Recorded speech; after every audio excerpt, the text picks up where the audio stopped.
this meeting to order. This is the regular meeting of the Northfield Public School Board. It's Monday, March 14th, 2011. Dr. Richardson, are there agenda changes? Yes, if you would. Let me check here. Yeah, there's something. Yes, there is. Basically, in terms of additional information, you're going to have some additional personnel items in terms of appointments, increases and decreases, resignations. And then you'll also have a copy of the PowerPoint presentation that I'll be providing tonight that gives the details of my recommendations to the board on the budget reductions for 2011 and 12. Okay, thank you. There's no objection. We'll add those personnel items to the consent grouping. And we turn now to public comment. And this is a chance for members of the school district to address the board. We ask that you speak from the podium, that you state your name, the group you represent if you are here speaking on behalf of a group. And we also ask that you limit your remarks to 3 minutes. I would also like to remind the public that this is not an opportunity to engage in debate or dialogue with the board, but really a listening opportunity for the board, and we do very much value your comments. So anybody here wishes to address the board? Yes, I'm Charles Gray. I teach at St. Olaf, and I'm here to have this opportunity to speak about saving our elementary string program. I'm happy to have this opportunity to speak with you about the importance of our elementary string program. I wish to stress how the elimination of the 4th and 5th grade program and waiting until middle school to start a string instrument will basically doom our string program in Northfield. I have been a Northfield resident and professor of music at St. Olaf for the past 26 years. My experience in string education shows if one does not start early, then the potential to do one's best is not realized.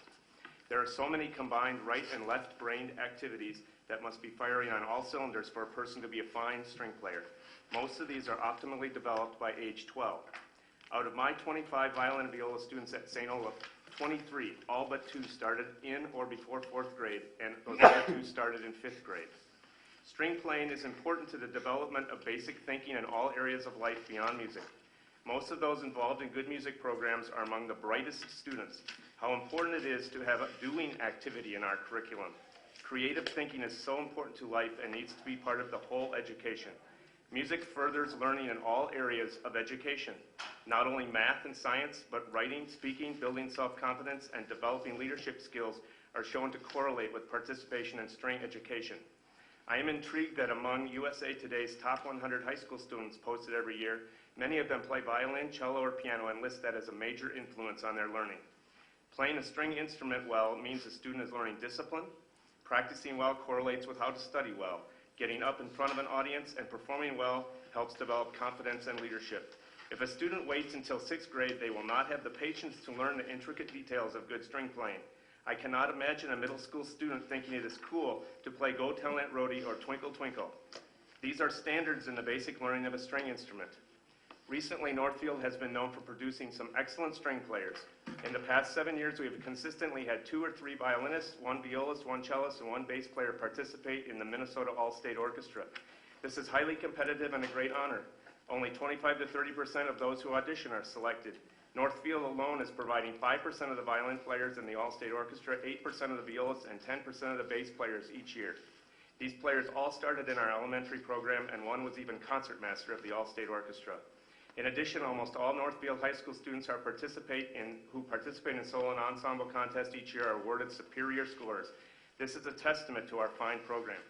We have a thriving elementary program with the involvement of 140 4th and 5th grade students and a terrific teacher right now.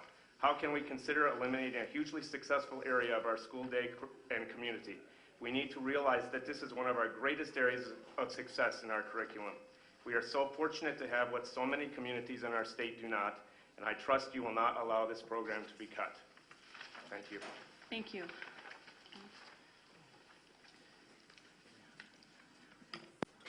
My name is Deanne Gray, and I'm speaking also in support of the elementary string program. I myself am the product of a successful elementary and secondary public school string program. I continued to play violin in college and for the last 20 years in a community orchestra. Playing the violin has given me great joy and I think has made me a better person. I want Northfield students to continue to have the same opportunities as I have had. By learning a stringed instrument, students gain self-confidence, self-discipline, motor skills, thinking skills, self-esteem, teamwork, and simply the joy of performing music. I've had the privilege of volunteering in Natalie Dimberg's elementary orchestra rehearsals for the last 2 years, and I've seen incredible progress in these students. They are receiving high-quality string education, and the participation numbers speak for themselves, and that's on the back of that sheet. Natalie is not only a great string teacher, but also contributes to our community by performing in the Cannon Valley Regional Orchestra and attending performances of her students.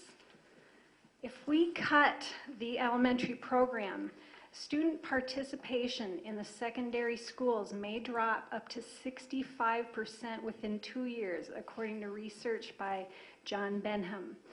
We would then need to hire more classroom teachers to take these students. And that leaves one lone string teacher to recruit and teach beginning 6th graders through 12th grade, and that just seems overwhelming to me. Our public school currently does an excellent job of providing this orchestra opportunity to low-income students. A community-run program, on the other hand, would not have the same access to stringed instruments, music, recruiting, and this quality of teaching. Our entire string program would suffer with this cut, and we need the solid foundation of this elementary string program. Please preserve our strong program. Thank you. Thank you. Anyone else?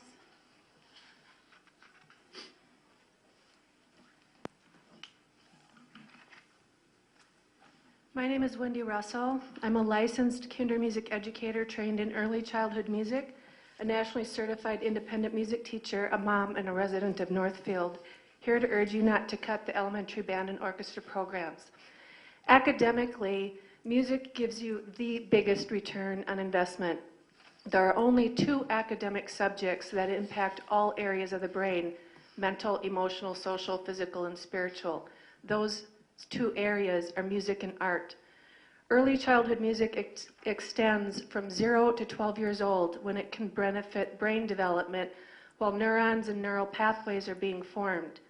Yes, there's still an elementary music curriculum, but if you've ever tried playing music, you know that passively listening to or learning about music doesn't engage the same brain function as actively reading and playing music any more than passively watching sports provides the same physical activity as actively playing them.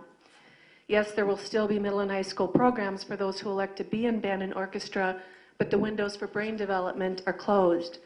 Middle school students are not as open to trying new things as elementary students are because they don't want to look stupid to others. Elementary band and orchestra build self-esteem, they develop brains and create a sense of belonging. They teach children impulse control, discipline, and how to play your role in a greater group. Academically and socially, it offers the greatest overall return compared to all other subjects and programs. Music is perceived as an entertaining academic extra, but I say music is essential to human beings and society. Like clean air and water, we don't realize the importance until it's gone. I'm a practical person. I grow a functional garden with fruits, vegetables, and herbs for eating and medicinal uses, including aromatherapy. The rose bush I have was purchased not for the beauty of the flower, but for its aroma. Everything in my garden has a purpose, and I didn't understand the purpose of beauty until I suffered a deep personal tragedy. Beauty and connection with each other are what sustain us as human beings. Carl Polnack, the director of music at Boston Conservatory, says that from the concentration camps, we see the role and value of art. In a place where people are only focused on survival, on the bare necessities, the camps were without money, without hope, without commerce, without recreation, but they were not without art. Music and art is part of survival, it's part of the human spirit, It's one of the ways in which we say, I'm alive and my life has meaning. Thank you. Anyone else? 9 Sonoma Avenue. I have a daughter who's in 9th grade in band. Sorry. A son who's in 7th grade orchestra, band, chamber orchestra, and jazz band. And a 4th grade son who is thinking of a band. We'll see. I don't want to repeat any of the stuff that people have already said about, I know many of you are devoted to the arts. You understand the importance of the arts, music, what it does for us as people, what it does for students academically. I just want to tell you a story about my 7th grader. Monday mornings, he goes in early to go to jazz band at 7:10. Fridays, after school, with Mrs. Olivier, he's one of about 26 kids who stay on a Friday after school for chamber orchestra. These kids are fed by music. They're fed by something, this passion they have that, does amazing things for them, and it does amazing things for us as parents and for the community. And so I just hope you keep that in mind as you're making these difficult decisions you have about the budget, what this really means for our kids, and not just for my kids. It's, all kids should have the opportunity to find their passion and to pursue it. Thank you. Thanks, Joy. Anybody else? Anyone else? Okay. Talk about orchestra to us. I encourage you to stay through the rest of the meeting. We do have a number of other things on the agenda, but I think you'll be happy to hear that the superintendent, as it stands right now, is recommending that we maintain elementary orchestra. Now, there's another round of budget cuts coming next year, well, depending on what the state does, but that is going to be the superintendent's recommendation later in the evening. And if you don't want to stay and hear it live, you can go home and watch it online. Mr. Hillman tells me that you can go to the middle school website, click the streaming link on the left-hand side, and you can actually watch the meeting live while you're perhaps watching your kids practice. So I would encourage you to, you're more than welcome to stay and, get it straight from the horse's mouth. Not that you're a horse. But, but you are welcome to go home and hear that. And I really thank you for taking time to come and tell this story. I was looking through my budget cut notebooks from, we did this in 05-06, we did it in 06-07. It comes up again and again, what we're going to maintain and what is kind of the essential nature of the school district. And so I'm really gratified that people are engaged, and I hope you will spread the word so people come to the public hearing on Wednesday, this coming Wednesday, 7 o'clock, high school auditorium, to express their viewpoint on the various budget cuts. This is one that has generated a lot of interest, but there are others that are significant, and we really do need to hear from the public on those as well. So I thank you for your comments, and last chance if anybody wants to put in their 2 cents. No? Okay, with that, we'll close the public comment portion of the meeting, and we'll move on to approval of the minutes. Board members, you have in your packet the minutes of the regular meeting held on February 24th, was it? 28th. And okay, because I've lost my place in all the notes here. So I'd ask for a motion to approve those minutes. So moved. Moved by John. Is there a second? Second. Any discussion? That was Jeff. Sorry. Any discussion? All those in favor of approving the minutes of the regular meeting held on February 28th, 2011, say aye. Aye. Opposed? Okay, that motion carries. And now for announcements and recognitions. Dr. Richardson? Okay, I have a number of announcements and recognitions this evening. First of all, the Science Olympiad had a great day at state, ended up taking 6th place among 32 schools in Minnesota that participate. The competition does get stiffer every year, and the program is growing rapidly in the state. It's quite rewarding to see our team members rising to the challenge. The coach for the Science Olympiad is Susan Rundell Singer. Sibley Elementary School will be holding its annual Beyond Words event on Thursday, April the 7th. Beyond Words is a school-wide celebration of arts and literacy, and the event will be running from 5 to 7:30 p.m., and the event is organized by Becky Gainey and Karn Hauk. Also, our middle school's History Day program has grown by leaps and bounds the past 3 years as a sterling example of student enrichment and acceleration opportunities. This year, we had 80 students participating in the High Day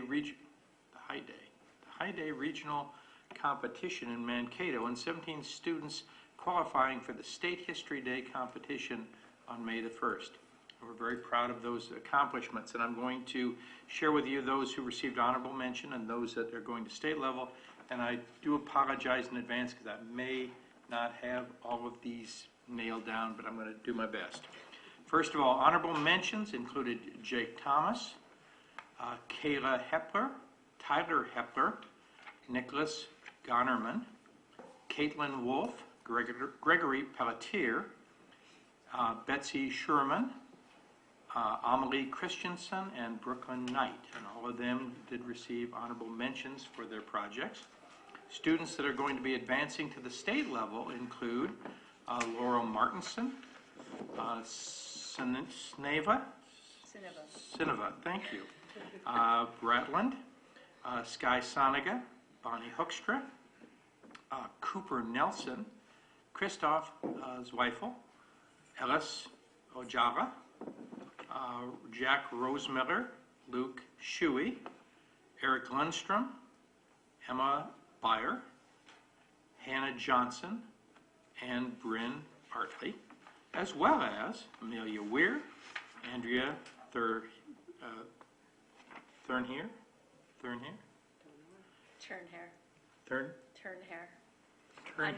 thank you very much, Turnhair, Elena Fall, and Natalie Swanson. And all of those folks are going to be advancing to the state level competition on May the 1st. So outstanding job by our middle school students. Excellent. Anybody else have anything to add? Julie? I have one thing to add. We were treated to a delightful performance of Circus of the States at Greenville Park, and there was a grant that was written, and it allowed for Perrin Boyd to become artist in residence, and she worked with the 4th grade teachers, and it was an amazing performance, and it was a effort by the entire Greenville staff to pull that off, and it was really very well done. Okay. Anybody else? Okay. Well, I just have to mention, even though I don't think there are any tickets left, but this past weekend was the opening of Rock and Roll Revival, continuing Thursday, Friday, Saturday, but I don't think there are any tickets left, but I don't know that for sure. But every once in a while, somebody can't go. That's right. They turn in a ticket So at the door. it's fabulous. So there's still hope. As always, great fun. Yeah. Anyone else? Okay. On we go. Our first report is the Southeast Service Cooperative report. And we have Suzanne Riley, the Executive Director of the Southeast Service Cooperative, and Bill Kalopoulos. Very good. Hey. I studied classical languages in college. Including Greek, I suppose. Including Greek. So, yes, including Greek. So, welcome, Suzanne. Thank you very much for having Bill and me here, and thanks to Danita for making the arrangements. I really appreciate it. Well, I know from listening so far tonight that your mind is on numbers and budgets, and hoping to focus all of that on academics as much as you can. So I hope that the information that I'm sharing with you tonight will help everybody here understand how hard the school district and the school board is working to keep the money focused on academics and the kids, basically the kids. One of those ways is through your service cooperative, the Southeast Service Cooperative. We're one of 9 in the state, and Northfield has been a member of the Southeast Service Cooperative, I think going back to its beginning in 1976. Each year, we provide many different services, a wide variety of services, and so it's very hard to describe what the service cooperative is if somebody hasn't heard of us. You know, we explain to them that, well, we help to coordinate the spelling bee, but we also manage a $50 million health insurance pool. And so then they go, whoa. And we do that with 15 staff members and a few consultants. Well, every year, to help our members be able to report back to their community what they're doing in terms of collaborating with other organizations, whatever they can do to either, number one, save money, or number two, enrich what they're doing with learning experiences for kids and for teachers and for staff. We keep numbers. We track all your usage, and we track the usage of every member. There are 70-some member organizations of the Service Co-op. And whatever we can, we track, and we do some studying to figure out what was the value of what you used. So for the dollars that you spent in co-op purchasing, we have ways of researching or looking at our bidding to determine what percentage did you save in each category that you purchased things in. In spelling bee, it's how much money were we able to get from other sources to underwrite so that the students who participated in spelling bee, you didn't have to pay quite as much for them. So there's a savings there for you in that too. For Northfield, your biggest savings is in the area of health insurance. So we keep track of that, and we give every member organization their report of what they used and how we calculated what the benefit or the savings factor was for them, and then what the value was of their membership. And we provide you with several reports. I'm certainly not going to go through all these reports because you don't have time, but I will just mention them. First of all, you would have received the annual report from 09-10, from the 09-10 year, and then this year's annual plan. But in addition, and I'm going to focus on the Northfield information, the other information you got was a summary report of every Service Co-op member organization and what their values were in both the 2008-9 year and the 2009-10 year. So you can compare yourself to other school districts your size and your own savings from year to year. There's also a report that gives you a count of the number of members who used each service and then the total dollar values in each of the services. So that's just for interesting information, but the important information is about Northfield School District. You also received a 4-page report and a summary report. I'm going to focus on the summary report because it's fastest, but I'll tell you about this 4-page report. It lists every service that we can quantify usage, that we can track usage, and where we can assign a benefit value, and it calculates for you what Northfield used, what your benefit factor was, and what you actually saved.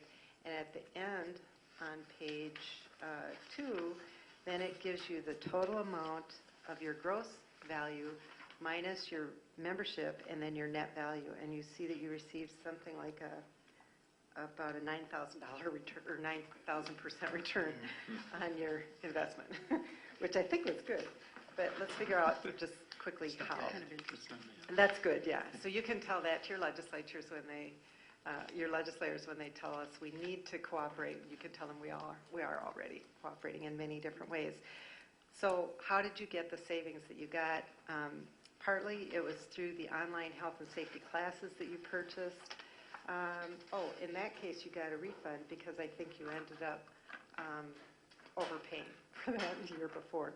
Instructional programs, though, you received a value of $30,000, and that involved AYP, School Improvement Technical Assistance, that we provided through a grant contract with the State Department, using the mobile science lab.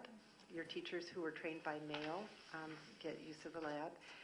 The online learning project, Senior High Knowledge Bowl, and Spelling Bee. Plus, you also, I just heard you have a great History Day experience this year. You also participated in parts of our Teaching American History grant, and I understand Northfield had a grant in previous years before that.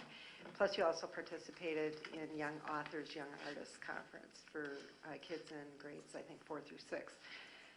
Then, if you go, that's our academic programs, and then there's also professional development that you did experience some good values in. But the bulk of what you received a value in or a cost savings was in administrative support services, and those included environmental health and safety.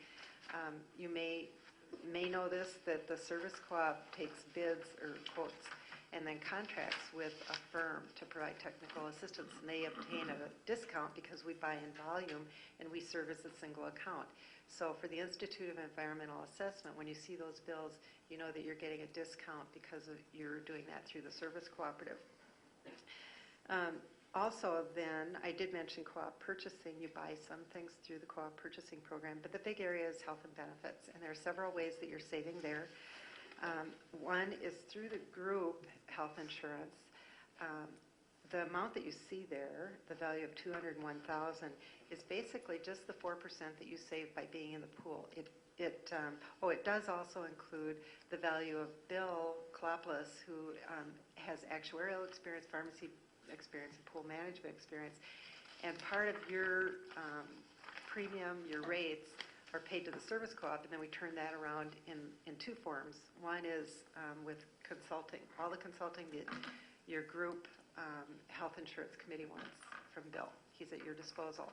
And the other area, another area is in health and wellness, and you make good use of that. Molly makes good use of the health and wellness program, the mini grants, to help support that. So that's what you've been doing. Your membership fee is $2,575 for the year. I'm going to be recommending to the SSC board that we not increase that. So I hope that'll be a good experience for you. And then on this summary, I also show you, here's what you're using this current year. There's just a list at the bottom. Again, knowledgeable, spelling bee, of course, the health insurance and the benefits that come with that. And then Superintendent Richardson and the staff are also using other administrative things, including the Gifted and Talented Network, I should mention. The other side of that report, or the other page of that report, is a history of your experience with the health insurance pool. I just wanted to give you a few years back, let you see this is what happened with being in the pool. In addition to that $200,000 that you save by being in the pool, each year the pool has a formula committee. Tom Stringer used to serve on that committee, for instance. And we asked the committee of representatives of the groups to help me and Bill figure out how do we recommend, what do we recommend to the SSC board about making adjustments in the pool.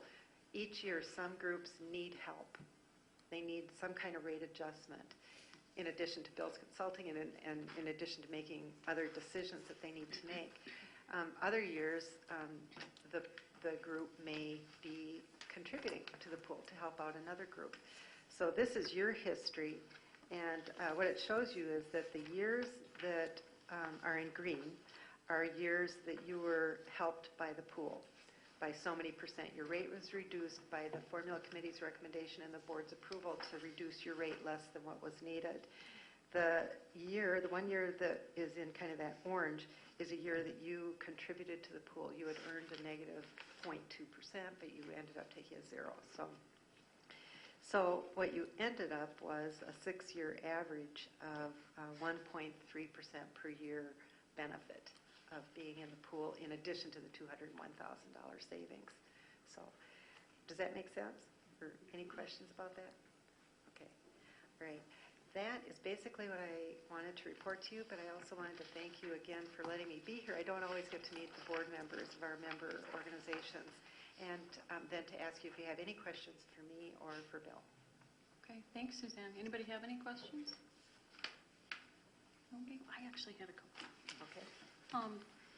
I think I saw this in this report talks about the Moodle and the kind of the blended course delivery. Right. And that's what Rebecca Messer uses in that. Or do we still offer that? I mean, we still Yes. participate in that, but there's not an extra fee for that, is that? There is an extra fee that you pay, and we keep it very low. Okay. We're in the process of getting approved as an online provider, and that'll allow us to keep the costs very low. And we're looking at continuing to use Moodle and providing the training for that. But like I said, the fees are very low. You could look in this catalog, which, did you also get a copy of that? Yep. And if it doesn't give you fees, just give Carrie a holler or give me a holler, and we'll Okay. send you the information on the fees. Oh, yeah, I see here. It's very, very, Yeah, very it's low. very reasonable. Yeah. So, Okay, but that, I was just trying to, when I was looking at the list of the things that we did, I thought that the Moodle was through you. yeah. That's the reference to the online learning project. Okay. And then the AYP support, as I understand it, you're one of the the authorized providers of that service contracting with the state to assist districts who have to file those reports. Yeah. Okay. Yep. And the state provides a contract, part of the Title I funds. They used to provide every school district with just $30,000, and they had to go out and find their own provider to help them with their planning. They found out that it worked better to have somebody with a relationship with the district, and the service co-op has a very good relationship with the school district. And that allowed us to, I think, give you more assistance than you might have gotten from an external provider. But I also should say that it's really your staff who have done, a huge amount of work in that area. Yeah, they do a good job. Okay, anyone else, any questions? Okay, thank you, Suzanne. Thank you. Thank you. Thanks, Bill. Okay, I see the Prairie Creek team is here. We have Rob Hardy, a member of the evaluation team, here to present the findings of the evaluation, and this is in connection with renewal of our sponsorship contract with Prairie Creek Community School. Rob? Okay, thank you.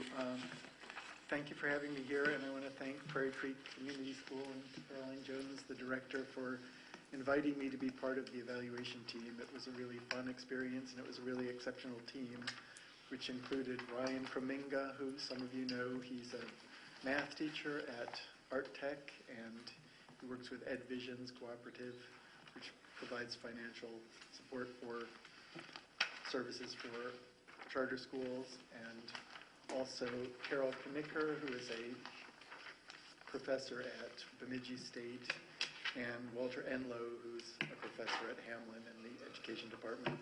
And it was really fun. I mean, I don't know if any of you know Walter Enlow, but he's a really big guy, and it was just amazing to see him sitting on the floor of a classroom at Prairie Creek folding origami with a little student at the school, and we had a really fun time. And that's one of the main points I want to make, that Prairie Creek is a fun place where people are learning constantly in every interaction, and we learned as we were there, and it was a great experience. So thank you.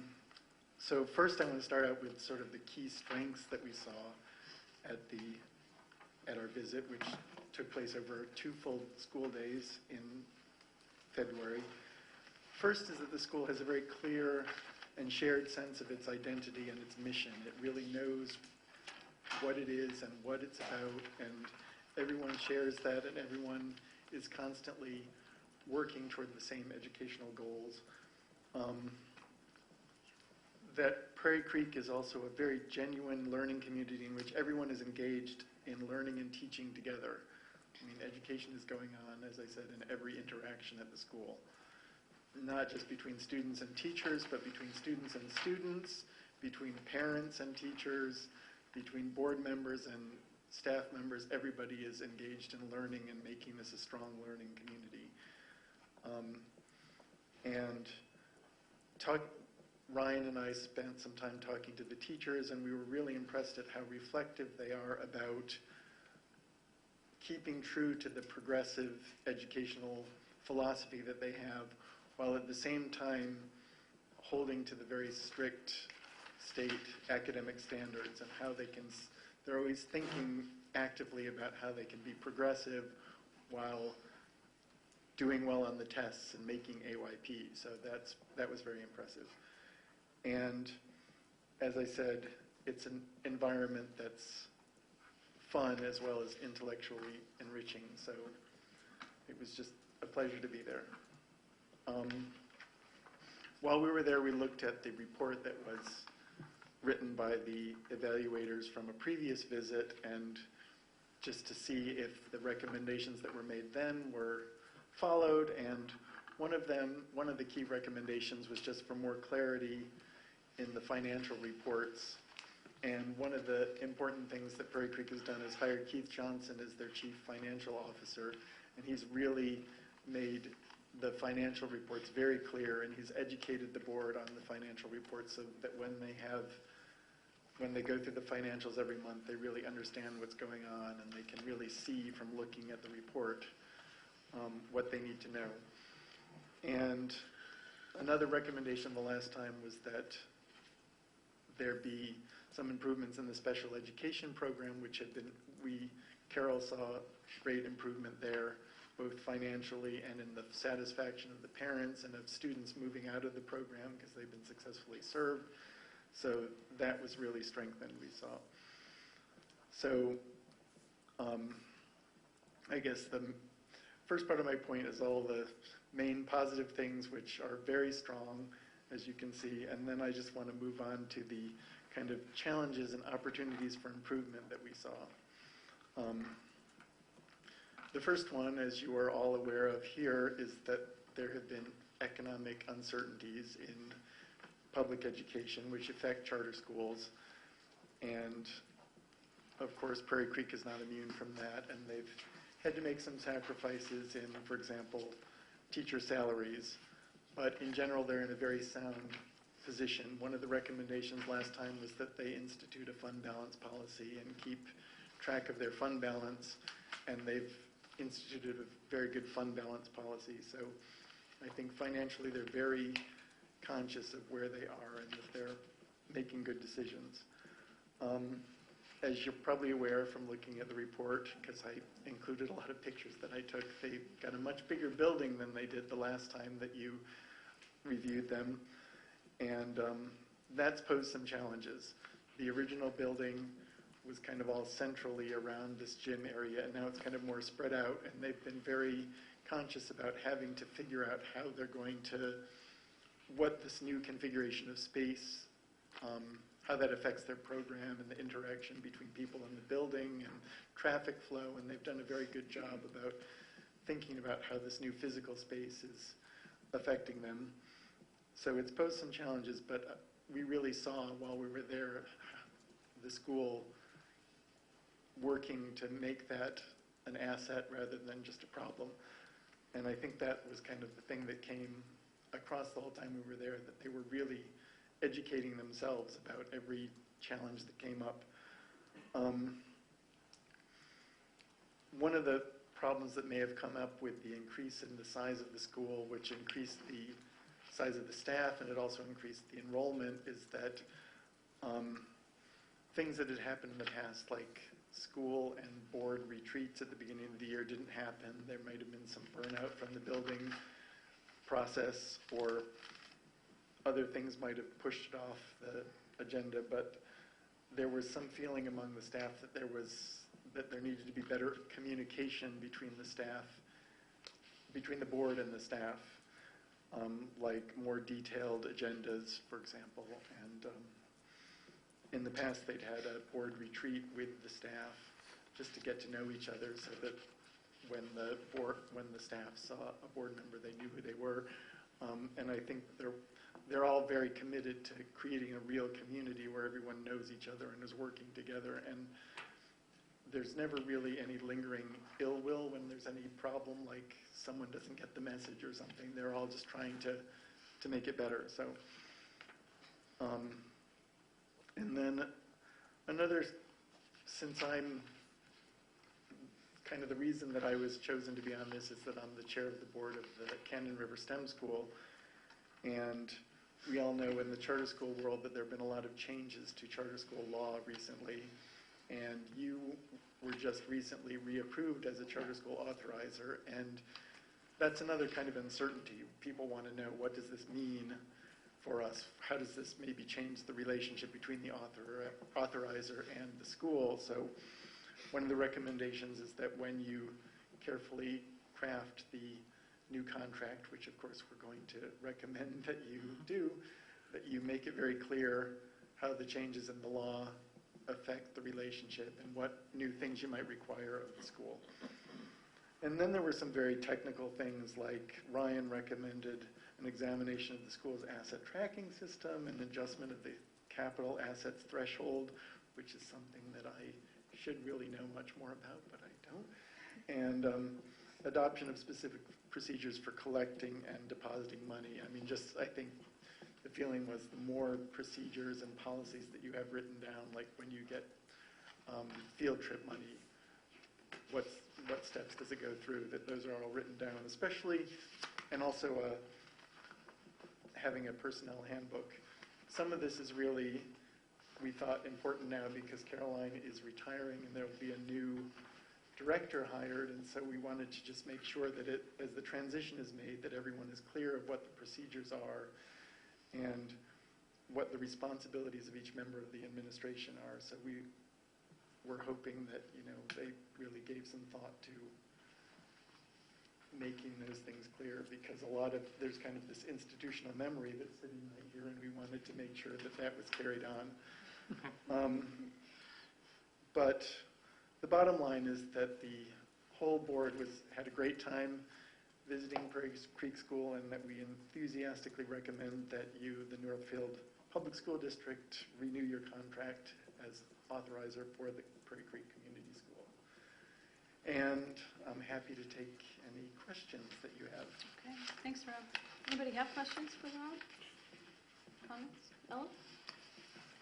So I was glad to hear that you had the conversation about the kind of balancing the progressive philosophy with the standards. And I know when we visited a couple months ago, we talked a little bit about some of the challenges with the math.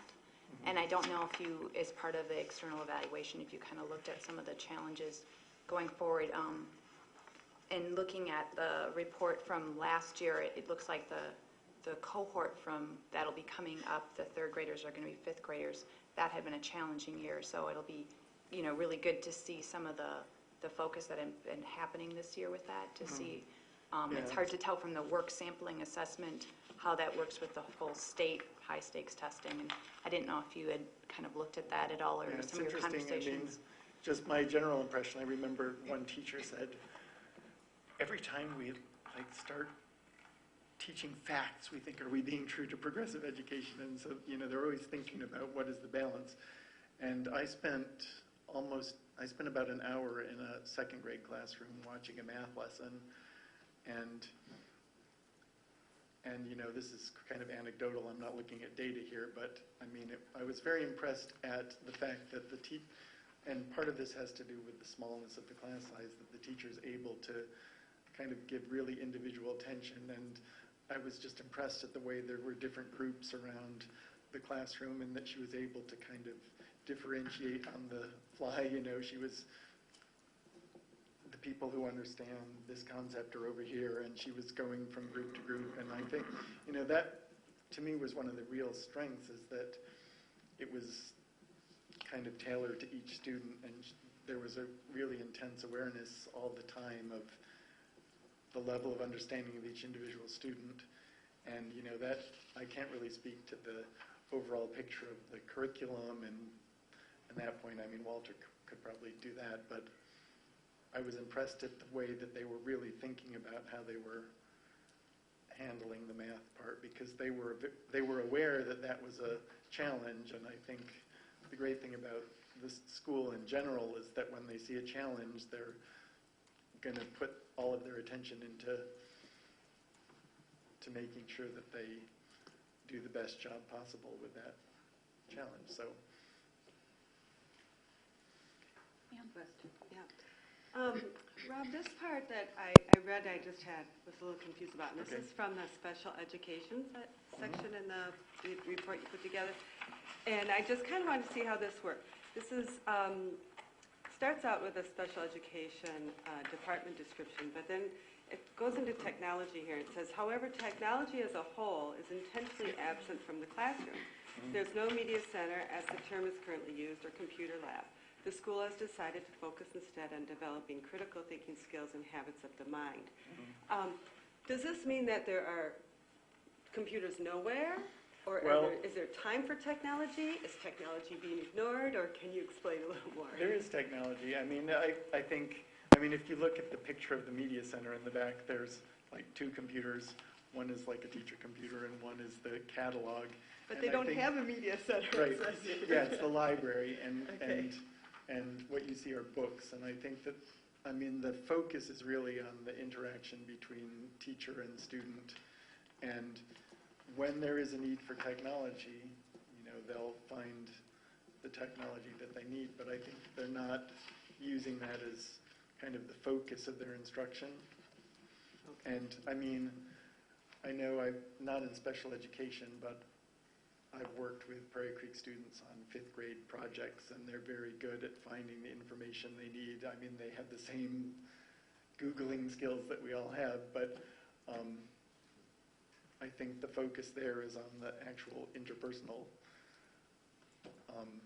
instruction rather than on learning from a computer. So, Okay. That helps. That clarifies it for me. Thanks. and also I think, I mean, the great thing that I noticed is that just the way that the school was set up so that, especially in the new remodeling, that there were not the kind of distractions that students often get. That, I mean, especially for some special education students, the technology can actually be a distraction rather than a help. And they had set up special rooms that made it easier for these personal interactions where there are not all those distractions. So this statement really is just looking at the special ed philosophy and not necessarily Yeah. across, because it's kind of a little ambiguous. Okay. I mean, I think that maybe Carol, looking at more traditional programs, saw much more kind of assistive technology and wasn't seeing it there. And so, you know, because the philosophy was kind of geared away from that, she made a point of that. Julie? Rob, thank you. This is a very well-written report and very thorough. And I actually don't have a question for you. I actually have a question for Dr. Richardson based on a comment you made. You touched on the fact that the new authorization that we have will require some more specific oversight by the district. And I'm just wondering if you can elaborate a little more on what that oversight will mean. Sure. Well, as you know, we just went through the process over the winter of becoming, I think now we're one of 15 authorizers in the state. There are only 3 public schools in the state that are authorizers. Minneapolis is one, and Chisago Lakes, I believe, is the other one other than Northfield. And we basically gave Chisago Lakes all of our materials and said, if you can use this to help get yourself through the process, please feel free to do so.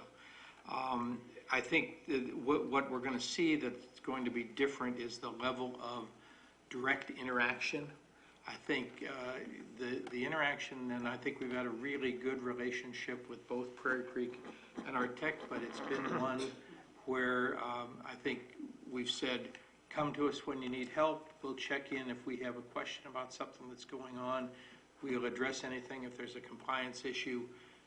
But our main interactions will be when we go through the process of doing the reauthorization or the responsoring. Now the expectation in terms of the materials that we had to create for the state will include us to do on-site visits at least once or twice each year. Those on-site visits are going to require us to go in and observe classrooms, go in and sit down with the business manager and take a look at the budget, take a look at the financial structure, talk to board members about the governance structure, basically do a lot of the things actually that Rob and his team have done in the process. What you'll also notice is that Prairie Creek's report in terms of their self-study very much reflects the kinds of questions that we're now going to be asking every time in terms of the charter process, because those questions again come right out of the new authorizer requirements. So we're looking at mission, we're looking at specific structures in terms of academic assessment, we're looking at curriculum, we're looking at staff development, we're looking at special education programming, we're looking at a lot of pieces in much more detail than we've had to do before. And I think what's going to be important, and I noticed in their presentation in terms of information, both on the self-study and on the other piece, it is that we're going to have to get used to a little different relationship than we've had before. Because in the past, I think I have depended on Caroline and staff to basically provide me the information that I needed. That's allowed me to do the review and the evaluation, present the materials that go on to the state, review and make any adjustments, and then create the contract. Now there's a much more ongoing evaluative component that the authorizer has to do that wasn't in place before. And really, that comes back to the fact that at the state level, from the legislative perspective, they've been very concerned not about Prairie Creek or Art Tech, but about some of the charter schools, especially those in the Twin Cities area, that have kind of taken or gone on inappropriate paths, either had issues with their funding, issues with, in fact, unfortunately, illegal activity like embezzlement, et cetera, or they just frankly were not providing any kind of quality curriculum and programs. So as the state is wont to do whenever that happens is you don't hit it with a fly swatter, you hit it with a sledgehammer. And the sledgehammer is that now basically each authorizer that's left has to do a significantly greater job of doing that. And I think it's, unfortunately, it is the reason why out of, I believe there were at least 15 or 20 or more authorizers that previously were public schools, we're down to 3. Because people have basically said, this is just way too much work for a small amount of dollars that will be there. The other thing, obviously, that both charter schools are aware of is that, unfortunately, that bill is going to get higher, too, in terms of the amount of dollars that the charter school is going to be responsible for paying to the authorizer, because now the authorizer is going to have to spend significantly more time working with the school on a regular basis. So that's going to be the big changes. Before, we did a monitoring process each year, and it mainly was the annual report and the audit report and an occasional visit. But now it's going to be some structured visitation, both in the school and with the board and with the teaching staff, and more detailed reports back to the charter in terms of what are we seeing, so that you will not move down the road 3 years before you, or 5 years, and I know the request, I think, from Prairie Creek this time is to take a look at a 5-year contract, and which I think is very appropriate considering the quality of the program, but that you'll be doing something, you'll be doing specific things with the charters and authorizer each year to be prepared. Do you have to file any kind of report that we did that with the state, or is there? My understanding is that as we do these pieces, that there's going to be a requirement when we are reauthorized for us then to be able to deliver up all of these materials that we've created to show them that we've actually done what we said we were going to do. Some of those pieces actually will be part of the evaluation and the preparation for renewal each time, but I think other pieces, because not only will each charter need to be reauthorized every 3 to 5 years, but each charter authorizer needs to go back through a reauthorization process every 5 years. And they really haven't told us everything that's included in that yet. Because, frankly, a lot of the initial piece, I think they were creating it and building it as they were putting it together. And I think as we go forward over the next few years, we're going to see the specific requirements that the state has for authorizers, on top of those wonderful experiences that charters will also get to have with this process. But again, I think we've made a commitment as a school district. I think I heard strongly from board members that they wanted to maintain that positive relationship with the charters that are in our boundaries. You also need to be very aware that I have basically kind of turned down at least 2 other charters that had requested us to consider authorizing them.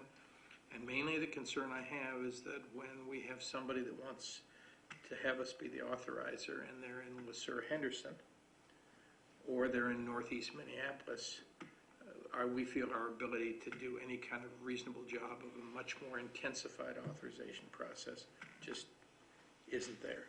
And while there are some single-purpose authorizers, like Novations and others that are going to do this for a number of different school or charter school districts, that's really not our intention. Our intention is to keep it very directly to the schools that we find either end up at some point either sending us kids when they finish at Prairie Creek and come out of the elementary and make decisions about, do I want to be an art tech, do I want to come to public school? And on the flip side, students that we have that sometimes will make a choice to come out of the public school and go into art tech as a secondary student. So we think that that's the place where we can do the best job in terms of building a good relationship. Anybody else, any questions? Rob, I just had a question about the changing the administrative structure. As I look at what the current structure and then, you know, the potential framework for the new structure, it looks like that administrative staff would be expanding and kind of reorganizing pretty significantly. And it feels like that would have a pretty profound impact on the fund balance. Yeah, I mean, Ryan, I think, was just kind of suggesting possible options. So, And what's the process? Is But I the think- board noodling on that to decide? yeah, I think the board would have to decide. I mean, I think it's just, you know, the questions like with the new with the new director, you know, sort of practical considerations, if that director has days off or something, you know, who's in charge, that sort of thing, just to make those kind of things clear so that there's a sense of what everyone's responsibility is. So it may not even be changing the structure so much, but it might be designating somebody like a lead teacher or somebody who's kind of the fallback position Okay. if that's needed.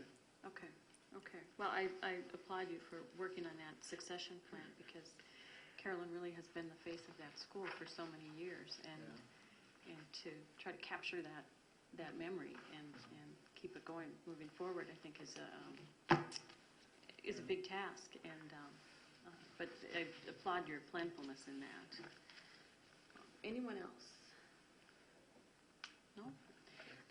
Are there implications from our perspective, whether we approve for 3 years or 5 years, with respect to you know, reports we need to do to the state, our status as an authorizer, anything like that? Really, you know, I mean, the real advantage right now is my understanding is our new authorizer status begins with the fall of 2011. So we have a 5-year window where we are an approved authorizer. So timing-wise, to have Prairie Creek be in the same 5-year contract cycle would be probably very appropriate. Okay. And again, my sense is that if we can craft an appropriate 5-year contract with whatever modifications need to occur each year, really tied to the building goals, where I know that they have discussed the concept of, you know, there will be potentially different academic goals each year, but there may be goals that are carried over from one year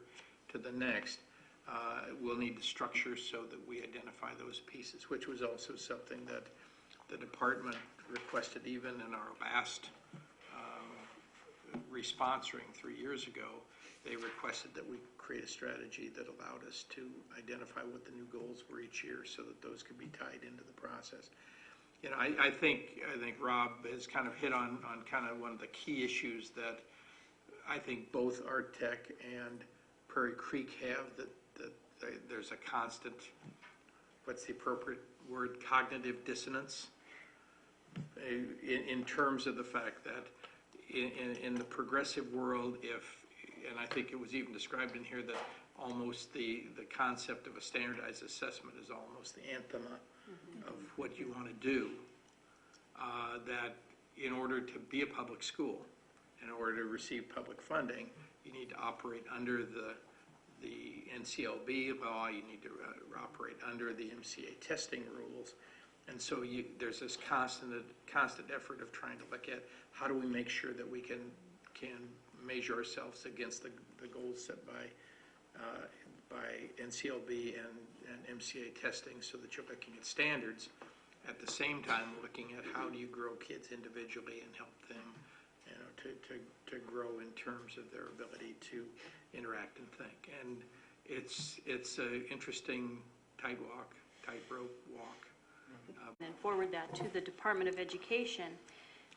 which will then also review and comment on it. And then we would receive authorization so that we would be allowed to vote on renewing our relationship with Artex. So we think that's going to go very smoothly, and We think it will, and the only thing that's, again, is a little fuzzy is that where in the past it was very clear that the final decision was made by the department, the sense is that they're really trying to push these decisions back to the authorizer, and yet at the same time expecting us to kind of walk a very fine set of rules. So our enough? Okay. All right. What I want to do tonight is to talk to you about the superintendent's recommendations on the 2011 and 12 budget. And what you have in your packet is a copy of the slides that I'm going to share with you tonight, but you also have several documents in your materials, which include the original document that shows kind of the 4% reduction that was the original 96% package. You have the rank ordering of all the packages that was done by the district review team. You have a copy of the messages to the board, both those messages that were identified by a majority of the folks that were there, as well as those that are just being shared with you for awareness. And then you've got a copy of this actual set of recommendations. And what I want to share with you tonight is to kind of begin with taking a look at some background. And I apologize because I think some of you probably feel like I've now beaten you over the head about 15 times with this. But I think it's important because every time we're sharing it, we seem to have new audiences. We have additional people that are maybe not aware of where things are. And now until we really started to talk about the budget reduction process, have suddenly become very aware that, oh, there's something going on out there with the state in terms of funding. Well, what's going on right now is that the state of Minnesota has a $5 billion budget deficit. If we could talk about good news, bad news, just a few months ago, that was a $6.2 billion budget deficit. We actually have seen some reduction in that because the economy is beginning to spring back. The bad news, however, is that $5 billion budget deficit must be erased by the beginning of the 2011 and 12 school year. So by state constitution, we cannot have the state operating in a biennium with a deficit. So that's the first thing we have to remember. The second piece is that while proposals are out there, and I think you've probably seen them in the newspaper and on TV and radio, to look at additional taxes and budget cuts, there really has been very little real action on the part of either the governor or legislature other than to vote everybody's plan down that's been presented so far. We know the governor's approach has been one of looking at significant increases in income tax for certain groups. We see the legislature's approach was to do initially a $1 billion reduction by trying to put into statute all of the pieces that were done, not in statute, but were done by the governor, the previous governor, to try to do short-term balancing. The issue we're seeing with the current House and Senate proposals is when we think about can those proposals work, we're dealing again with a $5 billion deficit, but to get to the cuts levels that they're talking about, here are the kind of levels that are part of those. Basically, if we're looking at higher ed, about a 15% reduction would be needed. In terms of transportation, somewhere between 16 and 28%.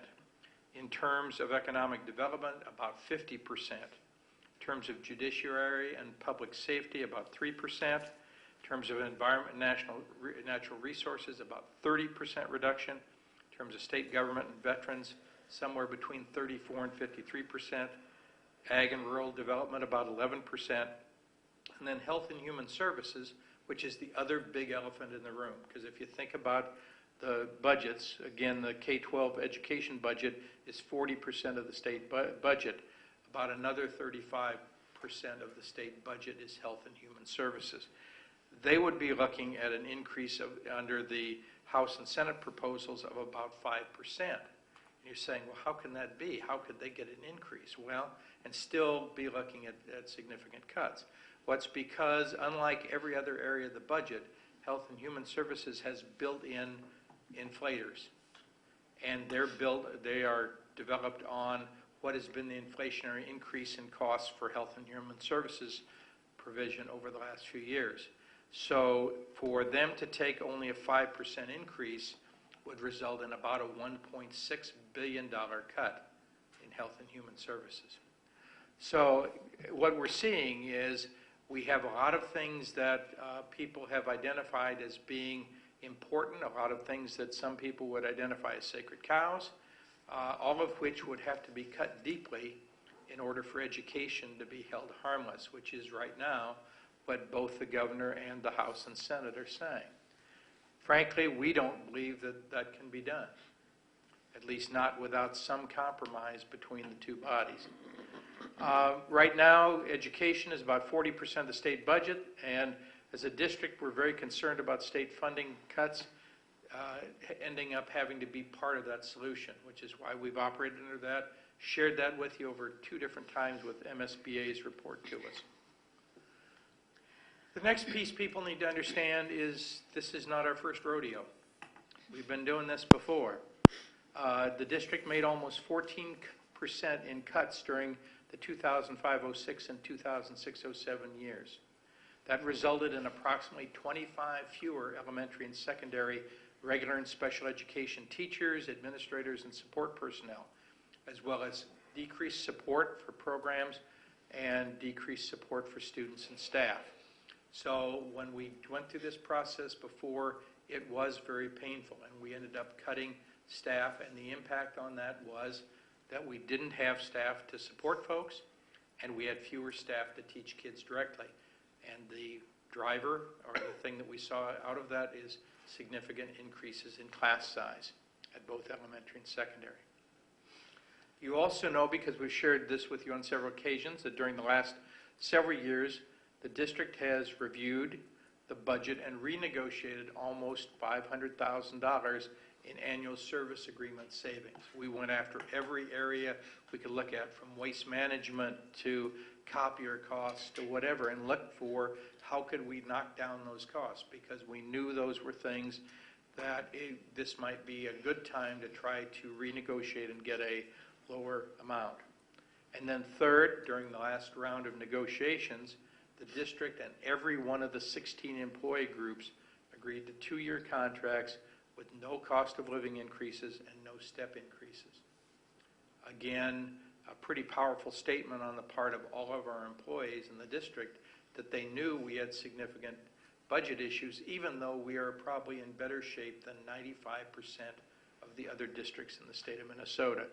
I think the effort has been made to try to keep those cost increases in check. So, this winter, we began the process in January of 2011 with the District Finance Committee, which again is made up of administrators, teachers, and community members, recommending to the school district that we prepare for the worst case scenario. And what they saw as the worst case scenario was a $500 per pupil cut in state aid, which would be the equivalent of about $800 million to $1 billion in cut in education across the state. What that translates into is a $2.4 million reduction in the district's budget for 2011-12. That was followed then on January 24th. The board reviewed the presentation that was provided and determined that they'd use $1.7 million in fund balance to help offset the impact of that $2.4 million reduction, but that the district would need to cut an additional $705,000 in budget cuts in order to balance the budget for 2011-12. Again, we were in the enviable position of having fund balance that we could use to offset part of that cost. If not, we'd been looking at a $2.4 million reduction that would have been more like a 10% cut that we would have been facing for this next year. The next piece that happened then is that we put together 5 budget reduction committees, asked volunteers from across the district and across the community to come together. We had almost 125 participants from all the stakeholder groups. So we had parents, we had community members, we had teachers, we had administrators, we had support staff, all sitting down together in 5 different teams and reviewing and identifying budget cuts in the area of their expertise. And going through line by line in terms of looking at the budget. So looking at elementary education, secondary education, district services, student services, and co-curricular activities. Their job as a team was to basically identify a proposed R4 96% base package. So in other words, a 4% cut in their individual area budget, as well as 2 1% restoration packages, the 97% and 98% package. So each group started out with a base package that was a 4% reduction, and then options to restore 2 1% packages to take them back up to 98%. They brought all of that information then to a second group of folks, which were members of the District Budget Review Committee. And again, we pulled together stakeholders from across the district. So we had teachers, we had administrators, we had parents, we had community members. And this time we also had at least 6 students that were involved in the process from the high school. And again, that group then sat down, and their role was to take a look at and listen to details of each of those budget committees, talking about their base packages and talking about the restoration packages that they would propose if there were dollars available. The next thing that the Budget Review Committee was asked to do was to rank order all the restoration packages in priority order of funding. So what we were really looking at is what should come first.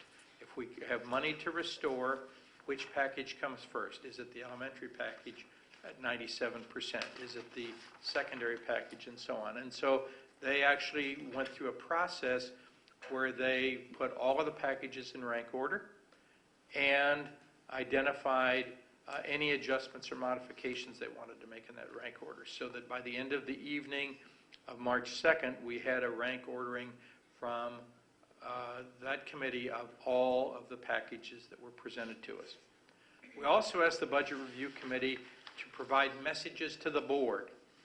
And basically the message to the board was in each building team, or in each table team of those folks, which made up of 8 members of the District Budget Review Team, they sat down and said, are there issues about any of these budget reductions that bother us? Are there items in here we'd like the board to reconsider, to think about?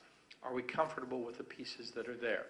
And then we gave them a chance to share those pieces with the entire group, and the group then voted them either by majority to send them as a message to the board, or if there was not a majority, to send them as awareness to the board that at least there was someone in that group that felt that that particular issue was important to review.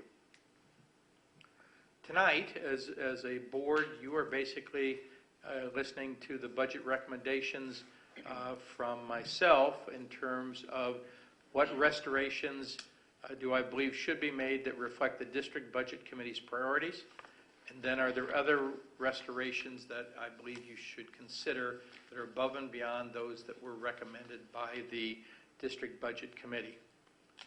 Then on Wednesday night, basically we'll have a public hearing.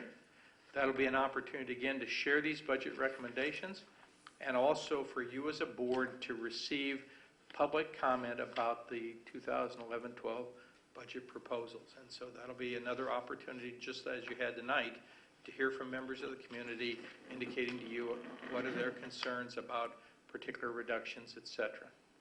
And then finally, after almost a month of time to allow people to percolate on those ideas, to continue to send you email, to continue to call you on the phone, to continue to stop you in the grocery store and say, have you thought about so-and-so? That would be a time then that I would like to ask that the board be prepared to review all the feedback that they've received from community staff and make final decisions on the 2011-12 budget proposals. So let's look at what I used as kind of the core beliefs in terms of trying to make decisions about where to go with the budget for this coming year. First of all, I think a core belief that I believe must be in place is that this process provides a strong basis for reductions and restorations. And to the greatest extent possible, the order in which the packages were restored according to the district team should be honored. We put a lot of people into this process, almost 175 to 180 people.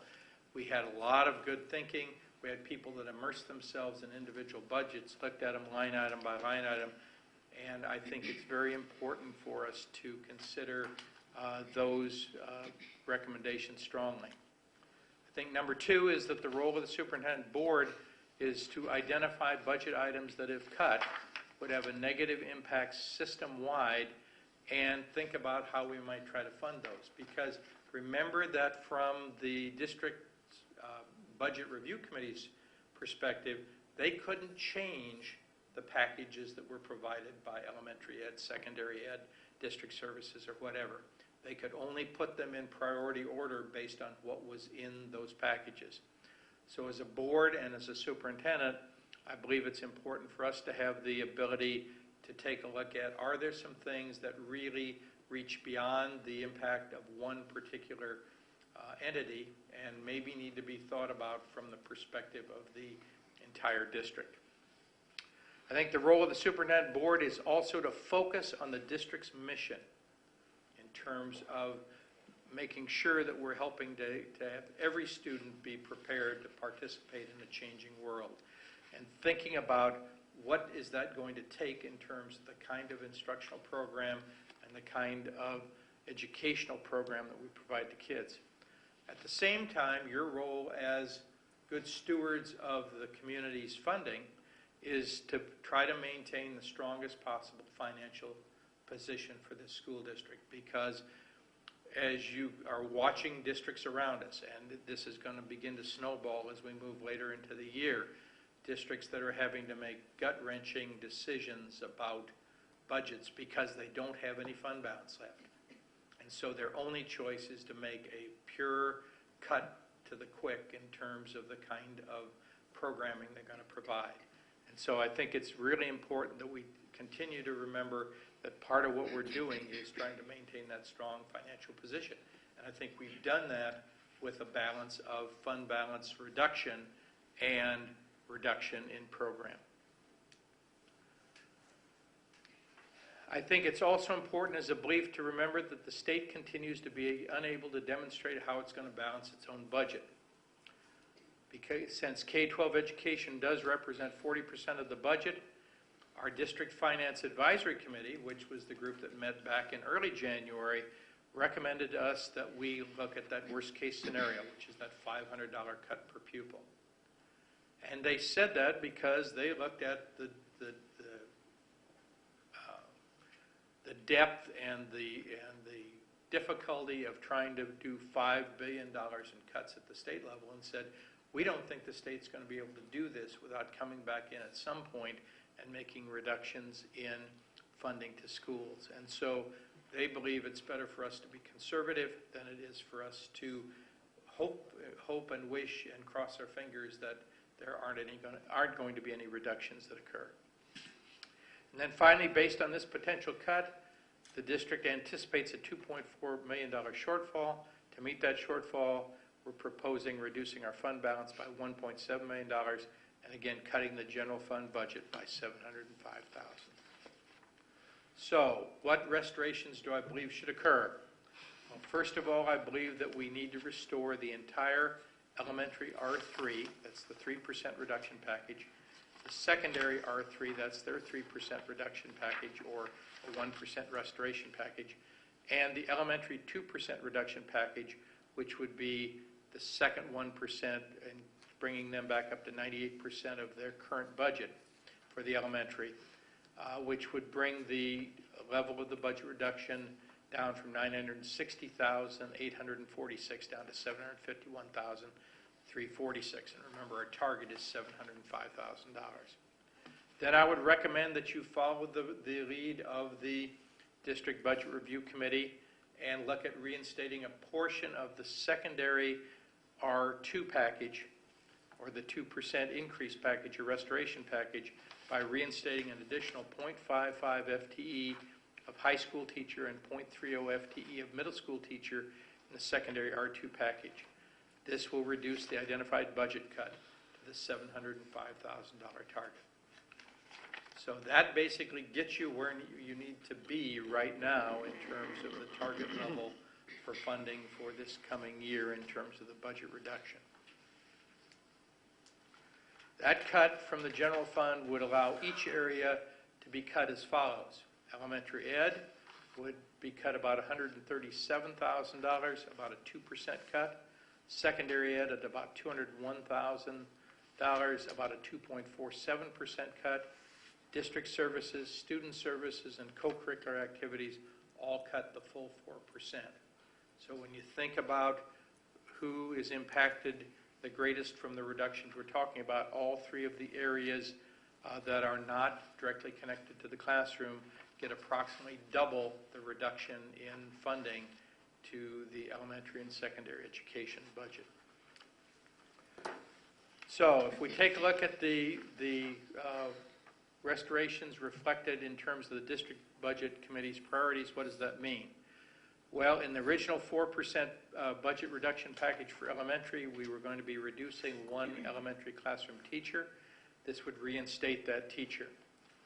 It also included the reduction of the 1.0 elementary band teacher.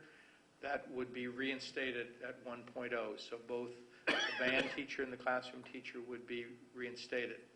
It would also reinstate basically a half an hour per elementary office specialist, 0.5 hours per day, back up to a full 8 hours a day as opposed to 7.5 hours per day. All of these were part of the elementary, either R3 or R2 restoration packages. Then at the secondary classroom level, the 4% package had requested that the high school classroom teachers would be cut by 2.20 FTE, middle school teachers would be cut by 2.10 FTE.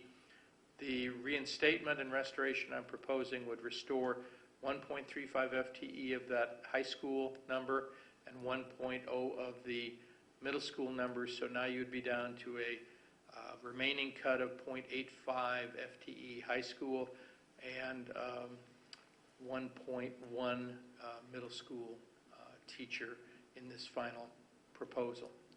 And then finally, the last piece that was part of the original recommendations came actually out of the student services package, and that was reducing the time for the counseling office specialist at the middle school, which they had proposed to cut to 7 hours a day for a reduced number of days. And in working with and talking to the folks in the middle school level, they said it's much more important for us to have that person on duty all day when kids are there than having extra days. So the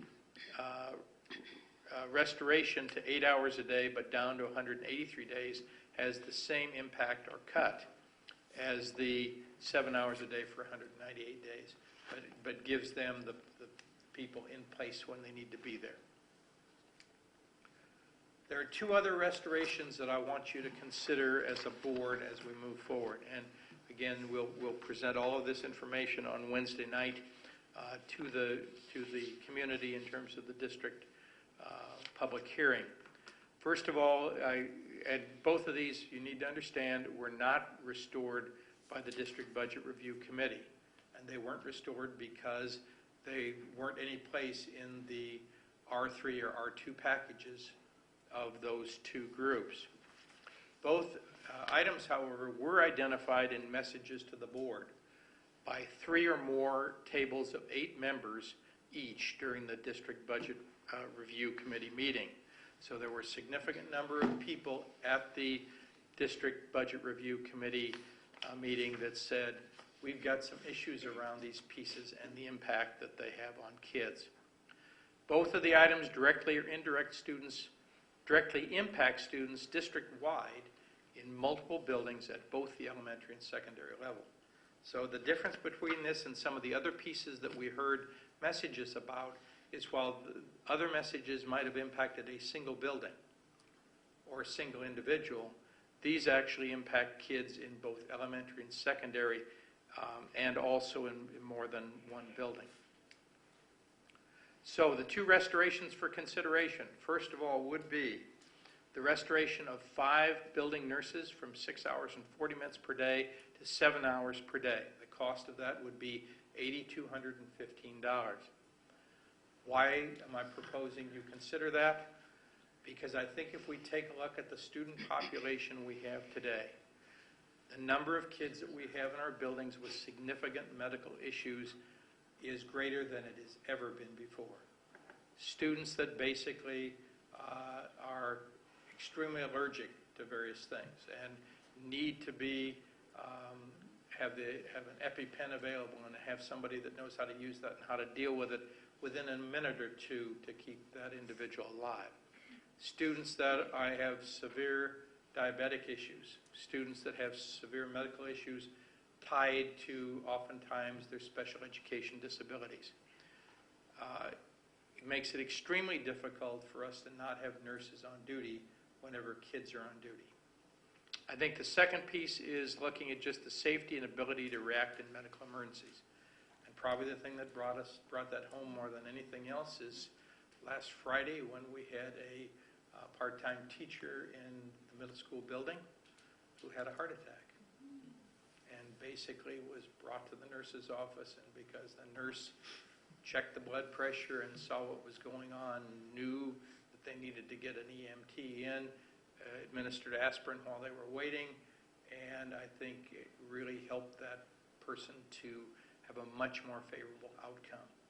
But again, without that, if we were looking at calling a nurse from another building or not having a nurse because it was the part of the day that the nurse was not on duty, would have been a very, very different story. I think if we think about just the whole issue, and I know I have 2 attorneys on this board, but this is an issue that's all about exposure and risk. And is it worth the risk and the exposure not to have nursing staff on duty anytime we have kids on duty in the building? So that's restoration number 1 in terms of consideration. The second restoration for consideration is the restoration of the 1.0 FTE elementary orchestra position. This is a little more pricey item. It's basically $56,000 is the calculated amount. I think you heard tonight several people speaking about the issues of what happens if you wait to try to start an orchestra program until 6th grade, and what's the impact in terms of the viability of the entire 412 orchestra program if you wait till 6th grade to try to get it started. And people that I've talked to, folks that I've worked with in the past, have said to me, waiting until 6th grade makes it extremely difficult to be able to maintain a high-quality program. And I think, while I very much appreciate that Community Services very quickly stepped in and said, we'll look at a strategy, because that was what the elementary team had requested them to look at. Basically, a strategy that's fee-based, where parents are transporting students to one elementary site, not only for practice, but also for every time they need to take a lesson, seems likely to extremely and negatively impact the number of kids that are involved in elementary orchestra and the number of kids that would move on at the secondary level. Finally, I guess what I would say to you is that based on those first 2 components, if you're really looking at the elimination of elementary orchestra, then as a board, I think you should be prepared to consider eliminating orchestra altogether. And I don't think you're there right now. So I would like you to strongly consider that restoration item along with the restoration of the nurses. So here's the 2 restorations again. We take the building nurses from 7 hours a day. And I see I have made an error there. No, excuse me. They were at 7 hours a day. They were reduced to, in the budget team process, to 6 hours and 40 minutes a day. We'd be looking at reinstating them back up to 7 hours per day. And then the elementary orchestra program, which was at 1.0 FTE, was proposed for an elimination of that position. And my recommendation to you at this point would be consider reinstating elementary orchestra at 1.0. I think if you desire to restore either of these items or both, I also would say to you, I do not believe it's appropriate to try to capture the savings from any of the other current budget reductions. I think if you do so, you're going to undo the budget priorities that have been established by the district budget review teams and the hard work that was done by all of the program teams in terms of identifying the cuts that they felt were the priorities within their budget area. So I would encourage you not to go there to try to address that. I think if you're going to make the restorations, I think as a board you're going to need to be prepared to use dollars from the current fund balance, which means you will not get to your full $705,000 in terms of fund balance, reduction at this time. I do think that as restorations occur, if you do those, they need to be based on the board's belief in the appropriateness of these two restorations and not upon other potential funding sources. But you do need to be aware that there are two other potential sources that may come down the line.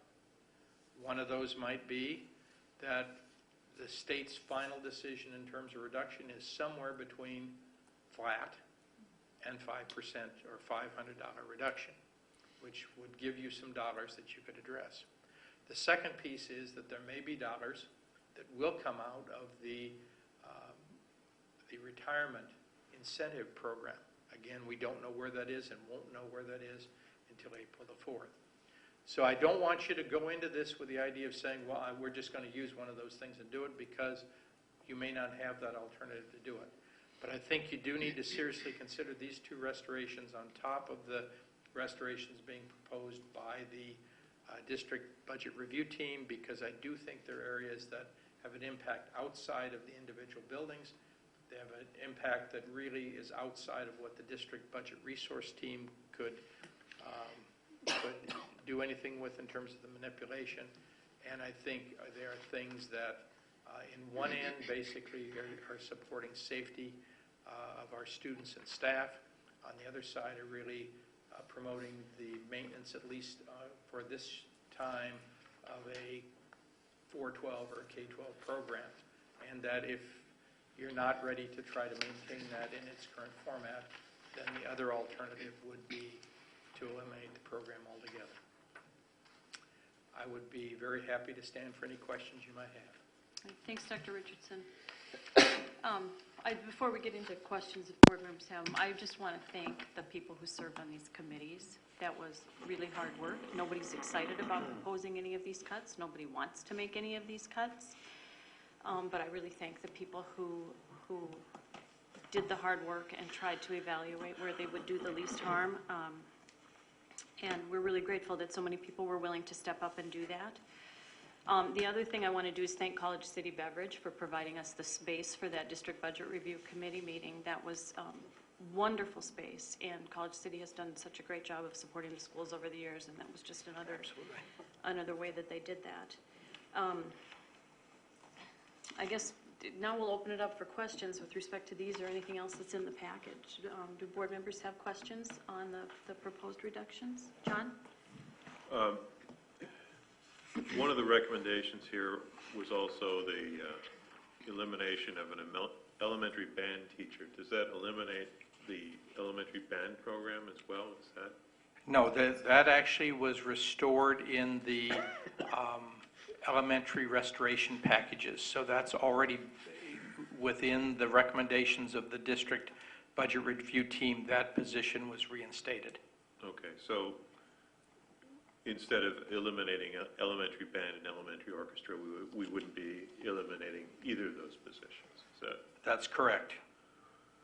Okay. Because as you see in the chart that shows the restorations, that it went from elimination of elementary band teacher 1.0 to reinstates elementary band teacher 1.0. That was on the last slide on the bottom of the second page. Okay. And what percentage of our budget is made up by state aid? Stephanie, would you like to give us a number there? I So most of our budget is actually beyond our control, right? It's whatever the legislature appropriates. Most of it is what we have to deal with. 100% beyond our control, yes. And if you said elementary, or public education is 40% of the state budget. Correct. It's also 40% of, at least 40% of the projected deficit. If you look at that $1.8 billion shift, that's almost 40% of the projected deficit, the $5 billion deficit. I think of any deficit, you'd need to take 40% of that deficit, you could say would be a result of the K-12 education funding. But it's also possible that the legislature could eliminate more than $500 per pupil of our funding for the next Yes, year. they could. Yeah, and again, we are operating again on what the district finance team indicated was what they believed was kind of the worst case scenario. Is it the worst case scenario? It depends on whether we're sitting here in June or July with waiting for a special session from the legislature because the governor and the legislature have deadlocked in terms of how to address this issue. At that point, anything could change. But right now, both the governor's proposal and the legislature's proposal is basically holding education harmless. So you kind of had the best case scenario is harmless. And remember that is not a great situation because that'll mean 5 years of no funding increase for education. That's our best case scenario. The worst case scenario, again, we believe could be 5%, but you're right, John, it could be a higher number than that if, again, any of those entities that I talked to you about earlier, Health and Human Services, environmental, all the other pieces that are part of the state budget, if they come back and forth saying, wait a minute, you can't cut us this deep and not cut education at all, we could face even a deeper cut. And just, would it be fair to say that for the people who are concerned about these budget cuts, they might also want to pass those concerns on to the people who control 75 to 80% of our budget? Absolutely. Thank you. Anybody else? Julie?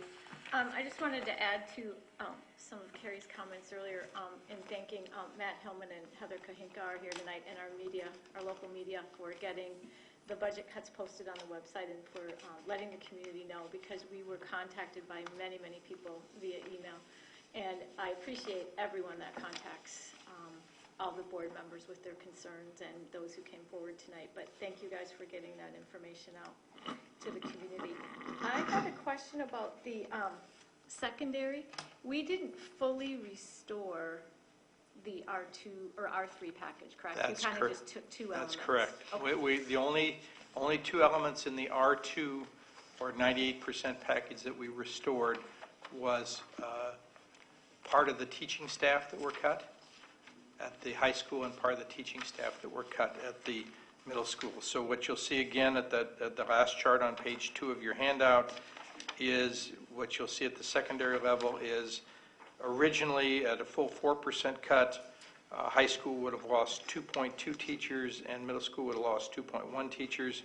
This restores 1.35 high school teachers, so you're down to 0.85 high school teacher reduction from current, and you're down 1.1 FTE middle school teacher from the current number. So there's still a reduction in staff at both the high school and the middle school.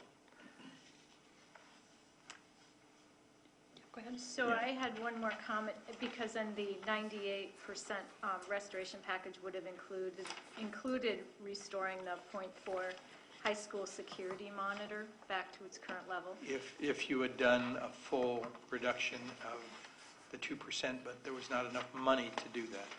So I see Jeff Pesch is here tonight, and I was wondering if he would comment on some of the discussion that surrounded the reduction of the high school security monitor in terms of where you thought that responsibility could fall, if there was some discussion in the committee and those on staff,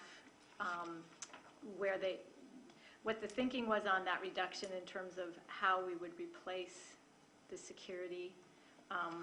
Is your question kind of whether the committee wondered whether this was a function we could do without, or whether they thought this was a function that could be absorbed by other people? Is that kind of what Thank you're you, asking? Karen. Yes, that's what I'm trying to, Can you respond to I that? mean, possibly Chris, but I know Jeff's Yeah. here and he was No, on I think the that's fine. Let's let Jeff. secondary committee. Let Jeff take Well, that. and the thing that's important to understand is, as we're restoring that next 1% for the secondary, a line was drawn through that package, and we didn't restore Right. the full thing at Right. this point in time.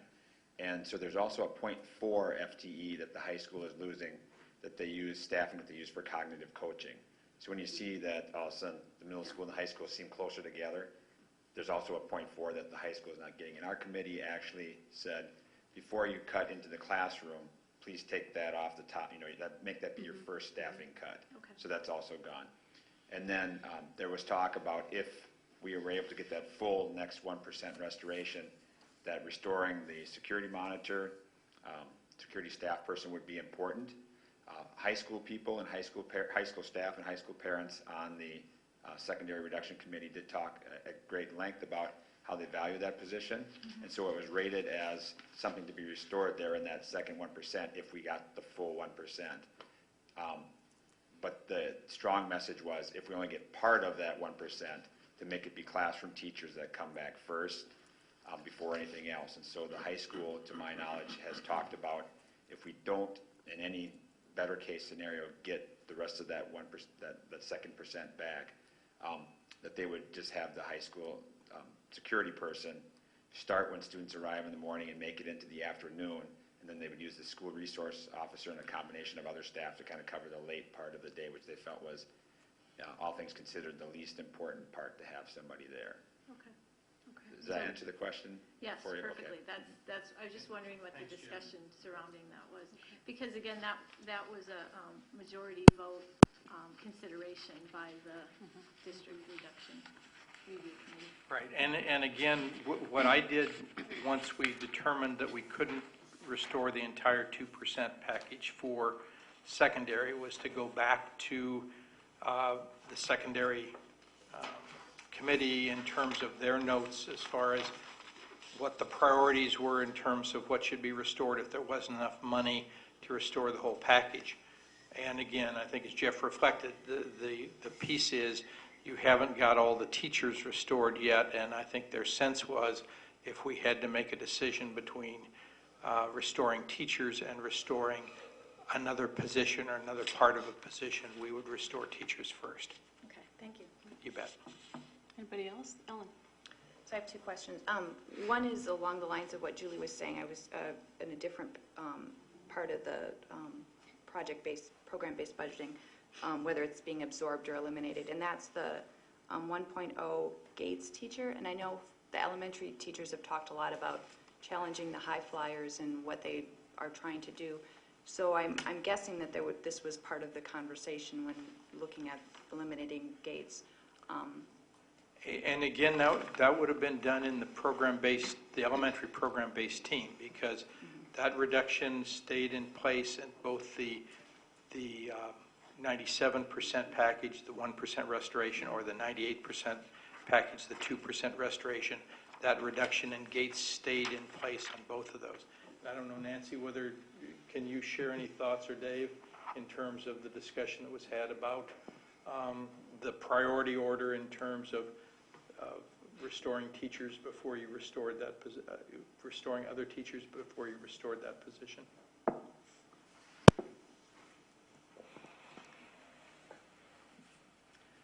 I think one of the biggest priorities was the fact that we wanted to affect the least amount of students. And We all recognize the value of the Gates program.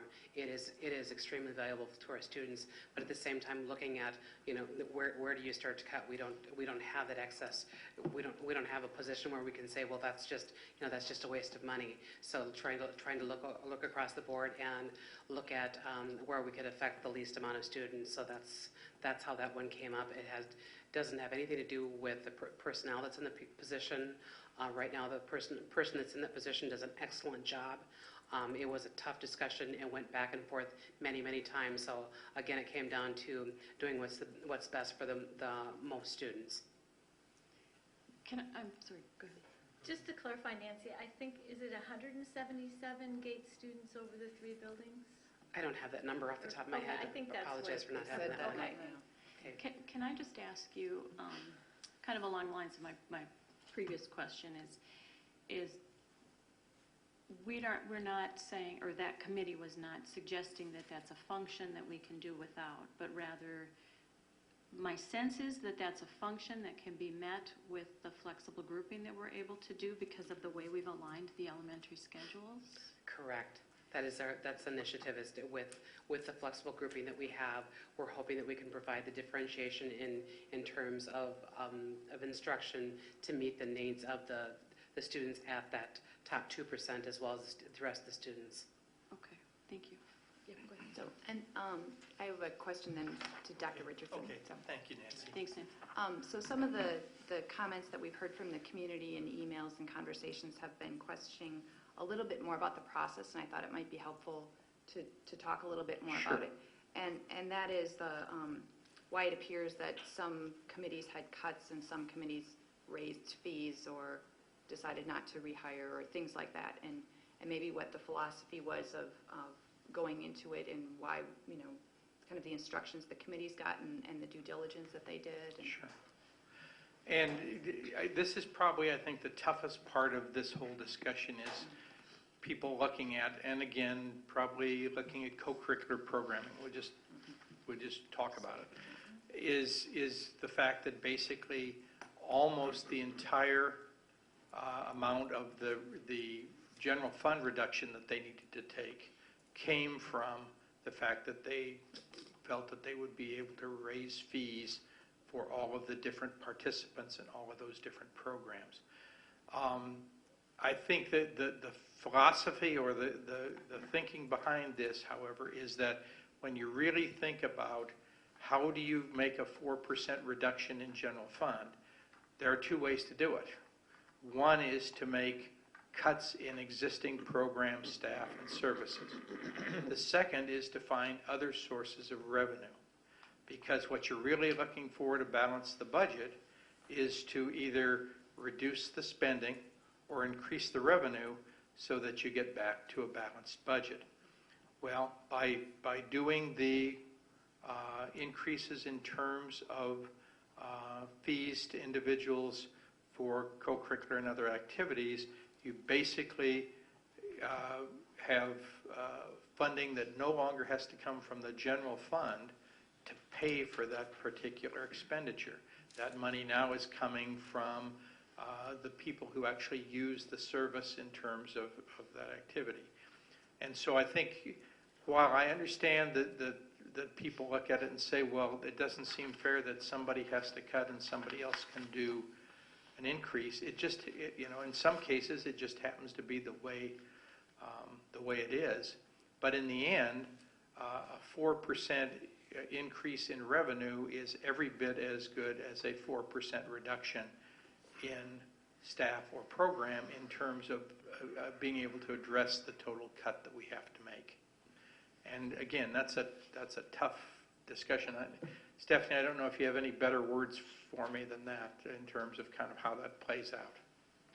No, I think you explained that exactly correctly. It's there's 2 sides to the equation, and so it's either the reduction of the expenditures or an opportunity to increase revenue. And unfortunately, as a school district, we have very, very few opportunities to increase revenue. As we just discussed, most of it is under the control of what comes out of the state in the legislature. So there's really very little opportunity to do that, and this just happens to be one of those areas where we can capture those increased revenues.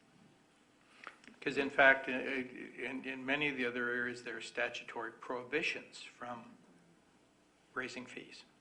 In other words, we couldn't come in and raise fees so that kids could take an orchestra class that occurs inside the school day. Do you have another question? I just Sure. wanted Dr. Richardson to clarify all of the things that do fall under co-curricular, because I think a lot of people think it's just sports. I think that's really important. And again, you know, remembering that if you take a look at the entire co-curricular budget, if my math is right, it's about 3% of the total budget, 3.5%? About 3.5%, a little over $1 million. And, excuse me, 1.1. Thank you, Jeff. And remembering that that includes not just the things that we traditionally think about in terms of football and baseball and basketball, et cetera, but it includes things like drama and speech. It includes all the... Rock and roll revival. Rock and roll revival. It includes one-act plays. It includes all of the other contests that we're involved in terms of music listening and a whole bunch of other pieces. And so when we think about the elimination of the co-curricular program, if you think about it right now, if you think about the 1,200 kids that we have at the high school level right now, over 700 of those kids are involved in one or more co-curricular activities every year. So you're looking at about 2/3 of the student population is involved. And but it's just the thing that people do need to realize, it's not just athletic programs. And in some ways, some of those non-athletic programs are actually much more expensive to operate than some of the athletic programs. Because again, some of our athletic programs have an ability to generate money.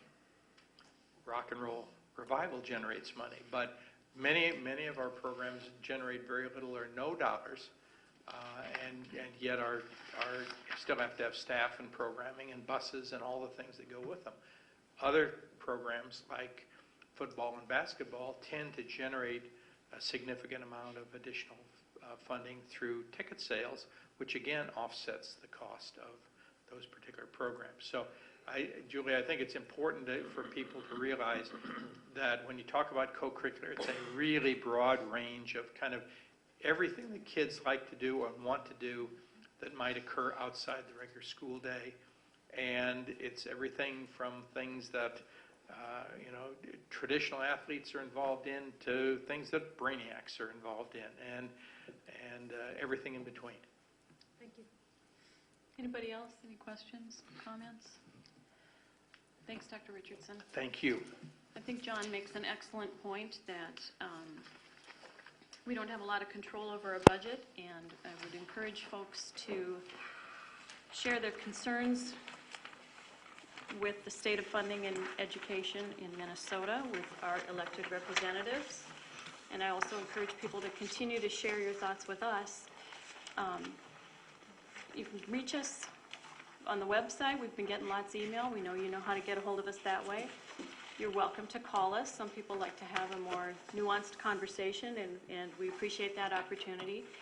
And I want to encourage everybody to come to the public hearing this Wednesday, 7 o'clock, high school auditorium. Do I have that right, Danita? Mm-hmm. Okay, so Wednesday, March 16th, 7 o'clock, the high school auditorium. Whether you want to come and speak in support of the superintendent's recommendation, whether you want to come and offer your criticism of it or your suggestions for other ways to do it, I do encourage people to contact us. And there's still time. If you can't make it to that meeting, we'll have public comment at the regular meeting on April 11th. We'll have public comment at the beginning of the meeting, and that is the meeting where we do plan to make our final decision on the budget cuts.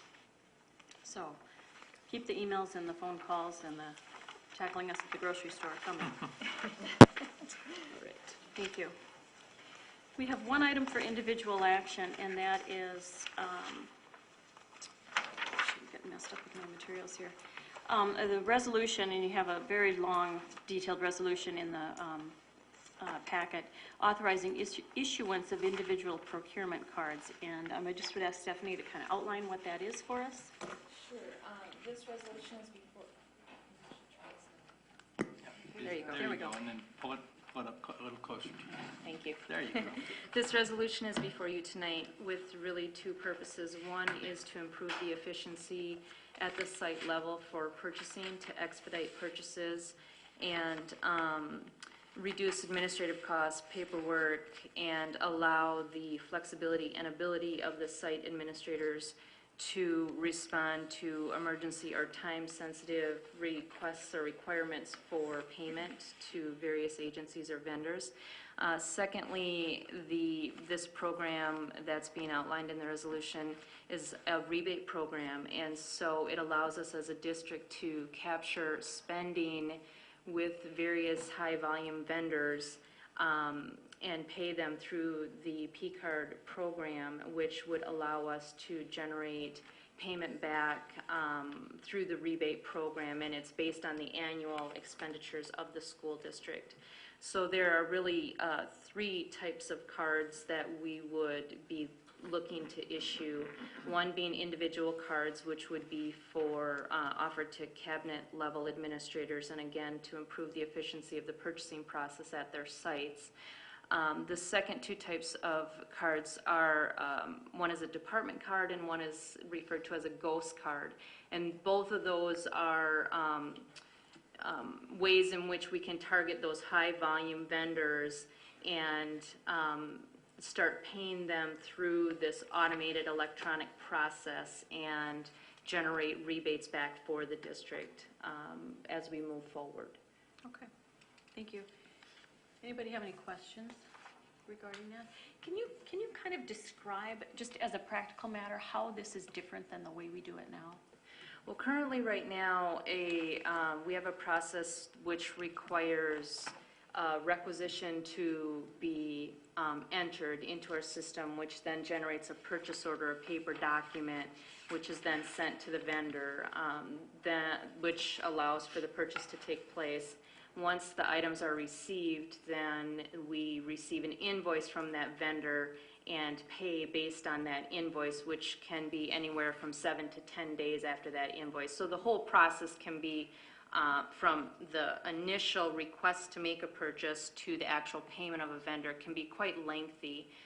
So what this would allow us to make those purchases more efficiently, more quicker, as well as make payments to vendors more quickly and narrow that time frame down. Okay.